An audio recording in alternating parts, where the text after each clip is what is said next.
नमस्कार दोस्तों, स्वागत है आप सभी का इस नए वीडियो में।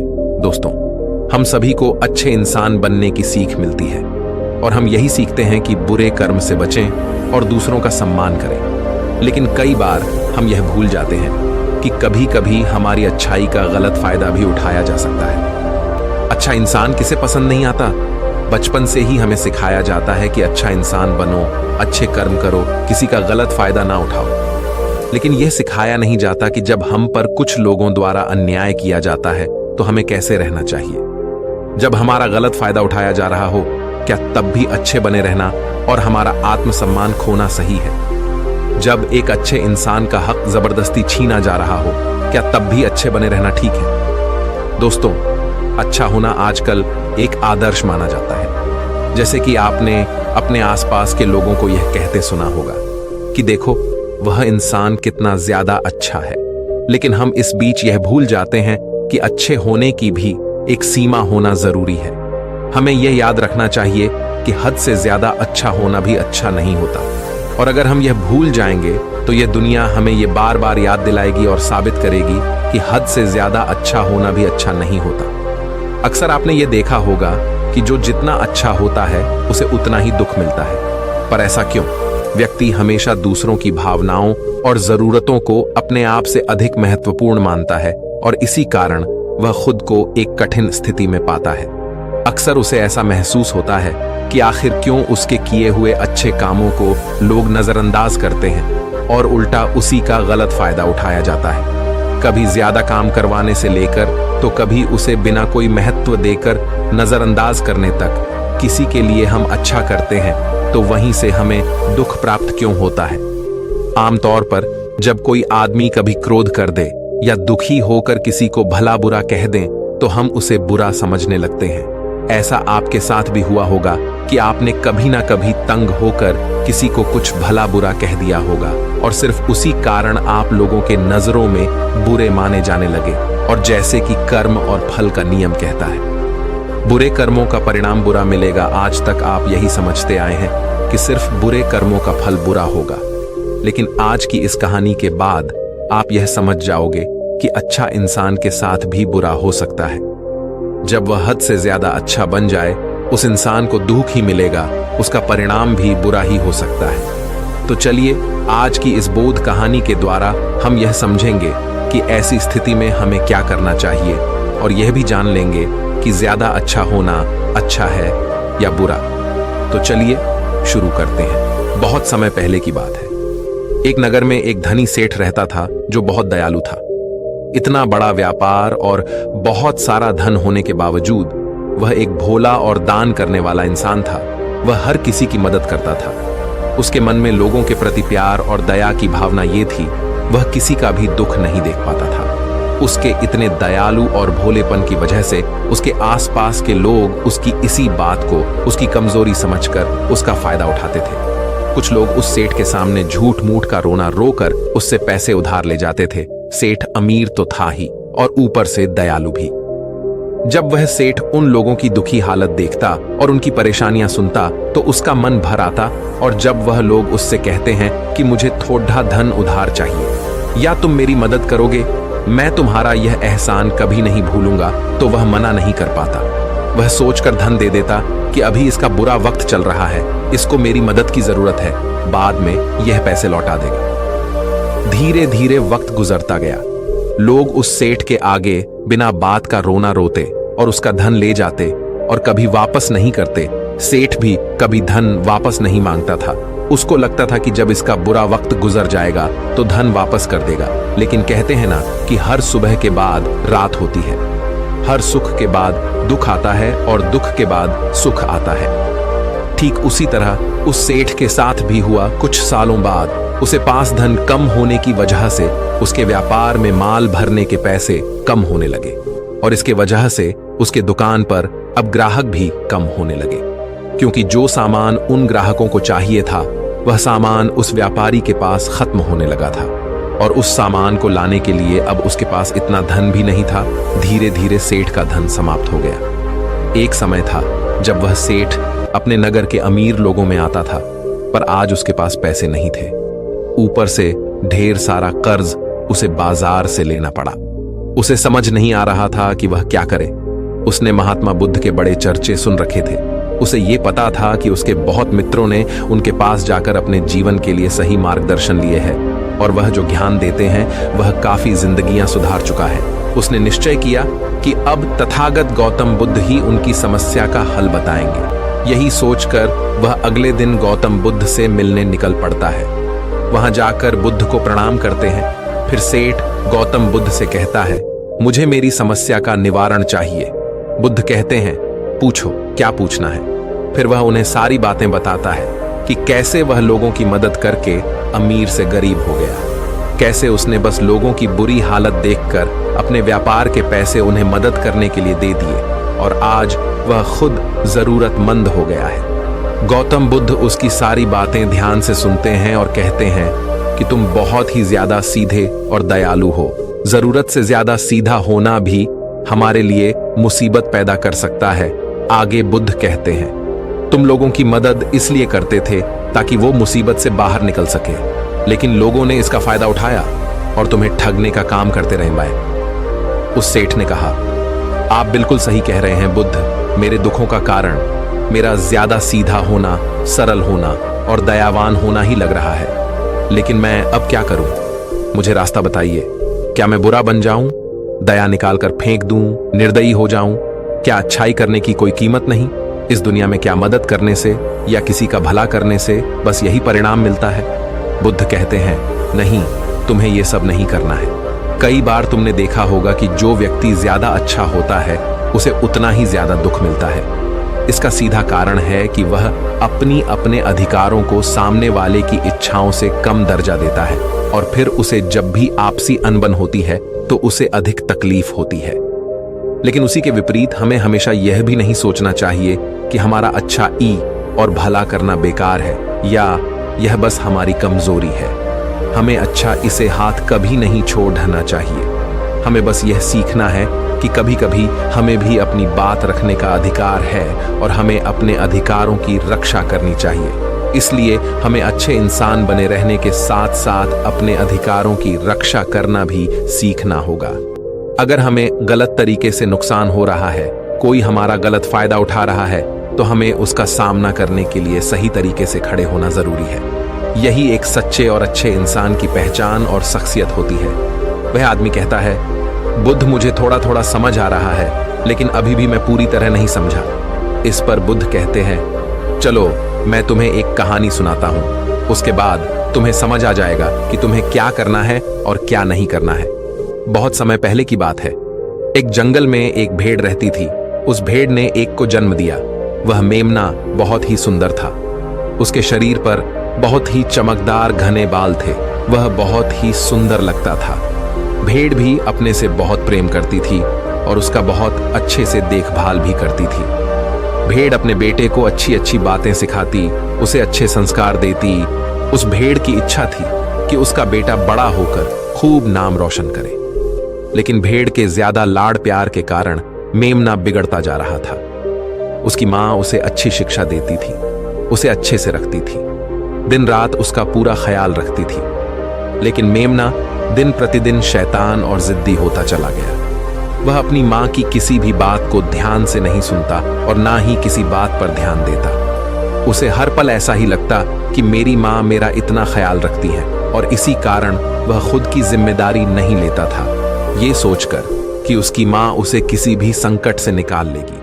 वह धीरे धीरे गैर जिम्मेदार होता जा रहा था और अब उस भेड़ का लाड़ और प्यार उसी के मेमने के अच्छे और जिम्मेदार बनने में रुकावट बन गई थी।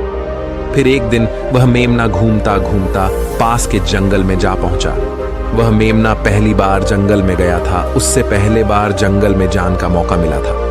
वह जंगल की सुंदरता को देखकर चकित रह गया। उसने कभी इतनी सुंदर चीज नहीं देखी थी। इतनी सुंदर पौधे, रंग बिरंगे फूलों को देखकर बहुत ही प्रशंसा हुई। उसे ये सब देखकर बहुत अच्छा लगा। फिर उसने झांकियों के कुछ पत्तियां खाई। जैसे ही उसने पेट भरने के लिए पेड़ों की पत्तियां खाई, उसको वह पत्तियां बहुत ही स्वादिष्ट लगी। अब तो वह मेमना रोज जंगल में जाने लगा और वहां जाकर पेड़ पौधों को नुकसान पहुंचा रहा था। उसने उनकी पत्तियां तोड़ी, उनके फूलों को नोचा, फूलों को खाया और कुछ को तोड़कर जमीन पर डाल दिया। उसमें मेमने को इस बात की बिल्कुल भी परवाह नहीं थी कि वह क्या कर रहा है। उसको इस बात का पता ही नहीं था कि जंगल में कोई खतरा भी है। वो तो मस्तमौला होकर जंगल में उछल कूद कर रहा था और पौधों को खूब से नुकसान पहुंचा रहा था। लेकिन जब उस मेमने की माँ को यानी उस भेड़ को इस बारे में पता चला कि मेमना हर रोज जंगल जाता है तो वह घबरा गई और मेमने को अपने पास बुलाकर समझाने लगी कि तुम जंगल में मत जाओ, वहां पर बहुत सारे को जानवर है, तुम्हारे ऊपर हमला कर देंगे, तुम्हें खा जाएंगे। लेकिन माँ की बात का उस पर कोई असर नहीं हुआ, बल्कि वह मेमना अपने माता से कहने लगा कि माँ, जो भी मेरे सामने आएगा वह मुझसे जमकर मार खाएगा, फिर वह बहुत पछताएगा। इसके बाद मेमना फिर से जंगल की तरफ भाग गया। उसे अपनी माता की कही बातें झूठी लगने लगी। हर रोज की तरह उस दिन भी वह उछल कूद करने लगा और पेड़ पौधों की पत्तियां तोड़ने लगा। कभी फूलों को तोड़ता, कभी पेड़ों को खूब नुकसान पहुंचाता। लेकिन उस दिन उस जंगल में एक शेर पहुंचा। वह शेर बहुत ही ताकतवर था, लेकिन ताकतवर होने के साथ वह दयालु भी था। उस शेर का मानना था कि कमजोर प्राणियों को नुकसान पहुंचाना ठीक नहीं है। शक्तिशाली होने का मतलब यह नहीं है कि मैं किसी कमजोर प्राणी पर शक्ति का प्रयोग करूं। वह शेर उस जंगल में घूमने लगा। घूमते घूमते है वहां पर पहुंचा जहां पर वह नासमझ मेमना शैतानी कर रहा था। शेर ने उस मेमने को देखकर आश्चर्य में पड़ गया। शेर ने सोचा कि इस मेमने को किसी खूंखार जानवर का डर क्यों नहीं है। ये कैसे पेड़ पौधों की पत्तियां बिना काम के ही नोच रहा है। ये इनको खत्म कर रहा है और उन पत्तियों को खा कम बल्कि बिगाड़ ज्यादा रहा है। उसके बाद वह शेर कुछ देर तक चुपचाप खड़ा होकर उसको देखा रहा और शेर सोचता है कि मेमना कुछ ही देर में मुझे देखकर यहां से भाग जाएगा और उसके डर के भाग जाने से मुझे बल का प्रयोग नहीं करना पड़ेगा। लेकिन ऐसा नहीं हुआ। शेर बहुत देर तक खड़ा रहा और वहीं इंतजार करने लगा कि मेमना यहां से कब जाएगा। लेकिन मेमना तो भोजन करने में व्यस्त था।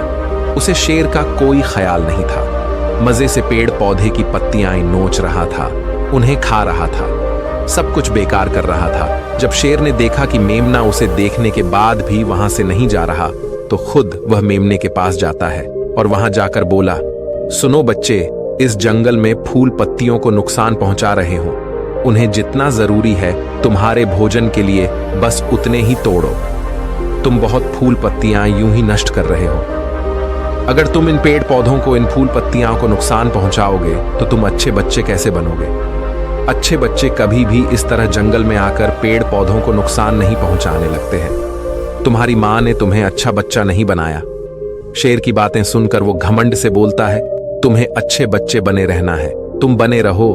मैं तो जैसा हूं वैसा ही ठीक हूं, मैं वैसे ही रहूंगा जैसे मुझे रहना है। शेर हैरान हो जाता है, लेकिन फिर शेर उसे मेमने को बच्चा समझकर माफ कर देता है, क्योंकि शेर नहीं चाहता था उसे बच्चे पर हमला करना पड़े। तुम खतरनाक तो कहीं से नजर नहीं आते, चले जाओ यहां से। बड़े आए खतरनाक, तुम मेरा दिमाग ज्यादा खराब मत करो। चले जाओ यहां से, अपना रास्ता नाप लो और मुझे इन फूल पत्तियों को खाने दो। ये कहकर वह घमंडी मेमना पत्तियां खाता हुआ आगे चला गया और शेर उसे बस हैरानी से देखता रह गया। तभी वहां पास में ही झांकियों के पीछे एक लोमड़ी छुपी हुई थी। वह लोमड़ी शेर और मेमने की सारी बातें सुन रही थी। उस लोमड़ी को शेर राजा की इस तरह बेइज्जती बर्दाश्त नहीं हुई, तो वहां से झाड़ियों से निकलकर शेर के पास आ पहुंची और शेर के पास आकर बोली, क्षमा कीजिएगा महाराज, आप तो इस जंगल के महाराज हैं, इतने बलशाली हैं, आप चाहें तो इसमें को 2 मिनट में मजा चखा सकते हैं और उसे आपका अपमान करने से रोक सकते थे, फिर आपने कुछ भी क्यों नहीं किया। इस पर शेर ने कहा, मैंने उस बच्चे का भला सोचा, मुझे ऐसे ही किसी बच्चे को अपनी ताकत का शिकार नहीं बनाना था। ये सब सुनकर लोमड़ी बोली, महाराज, लेकिन आपके इतने सीधेपन और दयावान होने के कारण ही उस मेमने की हिम्मत बढ़ ही गई है। वह आपके सीधेपन का गलत फायदा उठा रहा है और जंगल में इधर उधर घूम रहा है और पेड़ पौधों को नुकसान पहुंचा रहा है। मुझे पता है कि कमजोर प्राणी पर हमला नहीं करना चाहिए, यह बहुत बुरी बात है, और यह भी दया करना एक अच्छा गुण है, लेकिन शासन में कभी कभी भय दिखाना भी जरूरी है। आपकी यह बात सही है कि प्रजा के साथ दयालुता का व्यवहार करना चाहिए, लेकिन इसके साथ साथ यह भी जरूरी है कि उनके मन में राजा के प्रति डर भी हो, ताकि वह इस तरह के अपराध ना करे, कोई मर्यादा ना तोड़े। लोमड़ी की बात सुनकर जंगल का राजा शेर लोमड़ी से कहता है, क्या ऐसा हो सकता है कि मेमने को भय दिखाकर हम उसे काबू में कर सके, जिससे कि उसमें सुधार आए और उस मेमने को किसी तरह का नुकसान भी न पहुंचे, जिससे कि वह जंगल के पेड़ पौधों को कोई नुकसान न पहुंचाए। फिर शेर कहता है, लोमड़ी क्या तुम ऐसा कर सकती हो? शेर के बात सुनकर लोमड़ी कहती है, जी हाँ महाराज, बिल्कुल मैं ऐसा कर सकती हूँ कि वह डर भी जाए, सुधर भी जाए और उसे कोई नुकसान भी ना हो। उसे इतना डरा दूंगी कि वह जंगल में कभी दोबारा घुसने की हिम्मत नहीं करेगा। मैं उसे इस तरह डराऊंगी कि उसके मन में भय बैठ जाएगा। फिर वह जंगल के पेड़ पौधों को भी नुकसान नहीं पहुंचाएगा और साथ ही साथ मैं उसको कोई भी नुकसान नहीं पहुंचने दूंगी। फिर लोमड़ी कहती है कि उसकी माँ तो उसे कभी सुधार नहीं पाई, लेकिन मैं उसे जरूर सुधार दूंगी। लोमड़ी की बातें सुनकर शेर ने बोला, अच्छा ठीक है, तुम कोशिश करके देखो। अगर तुम्हें इसमें सफलता मिल जाती है तो मैं तुम्हें जंगल के सभी जानवरों के सामने इनाम दूंगा। शेर की बातें सुनकर लोमड़ी बहुत खुश हुई। वह तुरंत मेमने के पास गई और उस पर गरज पड़ी। इससे पहले कि वह मेमना वहां से भाग पाता, उससे पहले ही लोमड़ी ने मेमने को जमीन पर पटक दिया और उसे अपने मजबूत पंजों से दबोच लिया। मेमने को दबोचने के बाद लोमड़ी मेमने से बोली कि बोल, तुझे मार दिया जाए या छोड़ दिया जाए? तुमने इस जंगल के पेड़ पौधे, यहाँ के फूल और कमजोर प्राणियों के साथ भी तो यही किया है। मेरे ख्याल में मार ही देना चाहिए। लोमड़ी की बातें सुनकर मेमना डर के मारे थर थर कांपने लगा। फिर वह लोमड़ी से बोलने लगा, मुझे माफ कर दो, मुझे छोड़ दो, मुझे यहाँ से जाने दो। मैं कभी भी जंगल की तरफ नहीं आऊंगा, ना ही कभी पेड़ पौधों को कोई नुकसान पहुंचा दूंगा, और अब मैं कभी कोई गलती नहीं करूंगा। तब लोमड़ी ने मेमने की पकड़ ढीली की। जैसे ही मेमने की पकड़ ढीली हुई, वह जोर जोर से भागने लगा। वह गिरता उठाता भागता हुआ अपनी मां के पास जा पहुंचा। उधर लोमड़ी शेर के पास गई और सर झुकाकर बोली, देखा महाराज, ताकत के साथ दिमाग का प्रयोग करना भी बहुत जरूरी होता है। तभी लोग हमारा सम्मान करते हैं, तभी हमारी अच्छाई का गलत फायदा नहीं उठाया जाएगा। लोमड़ी की बात सुनकर शेर लोमड़ी की योग्यता से प्रभावित हुआ। उसने लोमड़ी को सारे जानवरों के सामने इनाम दिया। उधर वह मेमना घबराए हुए अपनी मां के पास पहुंचा और अपनी मां से आकर लिपट गया और मां से क्षमा मांगने लगा। मां, मुझे क्षमा कर दो, मैंने आपकी बात कभी नहीं मानी। आप मुझे हमेशा सही कहती थी कि जंगल में बहुत खतरनाक जानवर रहते हैं। आज के बाद मैं कभी भी उसे जंगल में नहीं जाऊंगा। फिर बुद्ध उस व्यापारी को कहते हैं, देखा बेटा, इतने अच्छे मत बनो कि लोग तुम्हें खा जाएं, और ना ही इतने कड़वे बनो कि लोग तुम्हें खाए ही नहीं। जरूरत से ज्यादा अच्छा बनना इंसान को दुहक देगा। लोग उसका सम्मान नहीं करेंगे बल्कि उसे पागल समझेंगे। गौतम बुद्ध सेठ से कहते हैं, अगर शेर भी अच्छा बनने का दिखावा करेगा या फिर अच्छा बनकर रहेगा तो लोग उससे डरने की बजाय उसे पागल समझेंगे। सेठ को समझते हुए बुद्ध बोले, अगर हम ज्यादा अच्छे बनकर पेश आते हैं तो लोग हमारी अच्छाई का फायदा उठाने लगता है। तुम लोगों के लिए भले उनकी मदद करते हो, वही लोग भोले बनकर तुम्हें ठगने की कोशिश करेंगे। तुम्हें लोगों की मदद करना छोड़ना नहीं, बल्कि समस्या सुनकर उसे धन देने की बजाय उन्हें समाधान देने की कोशिश करो। अगर धन की आवश्यकता पड़े तो थोड़ा बहुत धन दे सकते हो, लेकिन हर समस्या का समाधान धन से करने की बजाय निवारण से करो। इससे वही लोग तुम्हारे पास समस्या लेकर आएंगे जिनको हकीकत में दिक्कत है। पैसे ठगने वालों से तुम्हें मुक्ति मिल जाएगी। सेठ बुद्ध को प्रणाम करता है और धन्यवाद कहकर वहां से चला जाता है। फिर वह वैसा ही करता है जैसा बुद्ध बताते हैं, और कुछ ही सालों में वह पहले जैसा धनवान बन जाता है। तो दोस्तों, आपने आज के इस वीडियो से क्या सीखा, वह मुझे आप कमेंट में बता सकते हैं।